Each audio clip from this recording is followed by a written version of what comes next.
Hello, welcome to Carnegie Mellon University's Heinz College MSISPM program. Congratulations for being accepted to the program. My name is John Ostlund, and I'm going to be teaching a summer session of course 90812, Introduction to Programming with Python.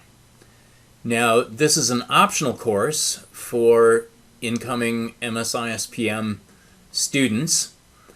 It's a good idea to take it if you are able to during July and August, because if you are able to take and pass the course in July and August, you will satisfy the prerequisite for some other courses that you might want to take in the fall semester.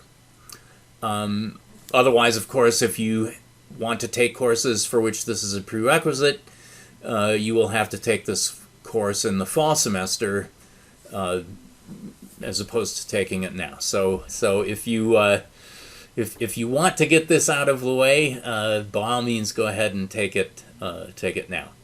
So welcome aboard, and I look forward to meeting many, if not most of you, when classes resume this fall semester.